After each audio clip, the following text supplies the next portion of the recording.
माधवानंद जी और देवेंद्र जी दोनों से एक कमेंट ले लें दीजिए, फिर आप लोग इस पर बातचीत करते रहेगा। माधवानंद जी, क्या वाकई सब कुछ इतना जगमग है जैसा कि गौरव भाटिया दावा कर रहे हैं, या सब कुछ एकदम डूब गया है जैसे अभय दुबे जी बात कर रहे हैं? इस देश की अर्थव्यवस्था अभी विश्व के मुकाबले कहां पर खड़ी है, किस तरफ हम बढ़ रहे हैं, महंगाई, बेरोजगारी, इन तमाम मुद्दों पर एक स्वच्छ तस्वीर देने की कोशिश कीजिए, दर्शक जानना चाहेंगे।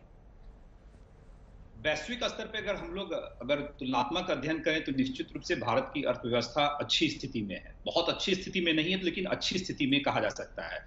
और कोविड पेंडेमिक के बाद से तमाम अन्य देशों की जो अर्थव्यवस्था में जो गिरावट आई है उसकी तुलना में हमारी अर्थव्यवस्था एक तरह से स्टेबल इकोनॉमी रही है, मैं ये कह सकता हूं। और दूसरी बात, आपको इकोनॉमिक सर्वे पेश किया गया। देखिए, इकोनॉमिक सर्वे क्या होता है? एक तरह से देश की अर्थव्यवस्था का एक प्रोजेक्शन होता है, एक लेखा जोखा होता है। और इकोनॉमिक सर्वे का सबसे बड़ा प्रतिबिंब क्या देखने को मिला? स्टॉक मार्केट में उछाल देखने को मिला। यानी स्टॉक मार्केट बताता है कि आपके जो आने वाला बजट है, जो आज इकोनॉमिक सर्वे से प्रतिबिंब कहा जाता है, आपको स्टॉक मार्केट में उछाल देखने को मिला है। तो मुझे लगता है कि भारत की अर्थव्यवस्था बहुत ही अच्छी स्थिति में नहीं है, लेकिन जो 2023-24 में जो फाइनेंशियल ईयर है उसमें भारत की अर्थव्यवस्था और मजबूत हो जाएगी। और अभी तो चीफ इकोनॉमिक एडवाइजर का मैं रिपोर्ट देख रहा था, उनका स्टेटमेंट भी देख रहा था, उन्होंने कहा था कि रिकवरी से इंडियन इकोनॉमी अब निकल चुकी है। यानी जो कोविड पेंडेमिक में जो लॉस हुआ उससे रिकवरी हो चुकी है। यानी 2023-24 में हमारी अर्थव्यवस्था और मजबूत होगी। हमारे पास फॉरेक्स रिजर्व सफिशिएंट है। जो कांग्रेस के प्रवक्ता कर रहे थे, करंट अकाउंट डिफिसिट की बात कर रहे थे, इतना अपने पास है कि उससे हम लोग आराम से जो है कर सकते हैं। तो मुझे कहीं नहीं लगता है। और आने वाला जो बजट होगा उसमें तमाम सेक्टरों की बात होगी। कल जब बजट आएगा उस पर भी हम लोग विश्लेषण करेंगे कि किस सेक्टर को क्या मिला। और चुनावी टाइम है, लेकिन मुझे नहीं लगता कि मोदी जी की जो सोच है उस सोच में चुनाव के ध्यान में रखते हुए कुछ इस तरह का बजट पेश करेंगे। निश्चित रूप से अर्थव्यवस्था को मजबूती प्रदान करने के लिए जो हो सकता है निर्मला सीतारमण जी करेंगी, और कल देखने वाला समय होगा कि क्या करते हैं। अब तो ज्यादा टाइम नहीं है। देवेंद्र शर्मा जी, आपका पर्सपेक्टिव। आईएमएफ ने भी आंकड़े जारी किए जिसको सरकार बहुत पुश कर रही है, जो जानकारी है कि मतलब तमाम अन्य देशों के मुकाबले यूके, यूएस जितने मुल्क हैं, चीन से भी ऊपर विकास दर का प्रोजेक्शन भारत का है 6.1। और मेरा सवाल आपसे यह है कि इसको पर्सपेक्टिव में आप समझाएं, क्या वाकई इस वक्त हम बहुत तेज रफ्तार से कोविड का मुकाबला करते हुए बढ़ रहे हैं? देश किस तरह की उम्मीद रखे? देखिए, इसमें तो कोई शक नहीं है कि भाई इतना कोविड का संकट होने के बावजूद भी आज इंडियन इकोनॉमी की हालत जो है वो, जैसे आपने कहा कि अभी आईएमएफ के जो आंकड़े आए हैं वो दुनिया के हम टॉप कैटेगरी में आते हैं। ये तो इसमें कोई शक की बात नहीं है और ये मानना पड़ेगा हम सबको। लेकिन सबसे बड़ा जो संकट है देश के सामने वो है एम्प्लॉयमेंट का और उसके बाद एग्रीकल्चर का। ये दो ऐसे सेक्टर हैं जिनको एड्रेस करना बहुत ही जरूरी है, चाहे हमारी ग्रोथ उससे भी आगे बढ़ जाए जो अभी प्रेजेंट रिकॉर्ड है, या उससे कम हो जाए, जो भी है, लेकिन we have to address this problem of employment और साथ में एग्रीकल्चर डिस्ट्रेस। मैं इसलिए कह रहा हूं क्योंकि एम्प्लॉयमेंट की जब हम बात करते हैं और सब हम एग्रीकल्चर डिस्ट्रेस को देखते हैं, इन दोनों में एक बहुत बड़ा एक लिंक है जो हमें जानने की जरूरत है।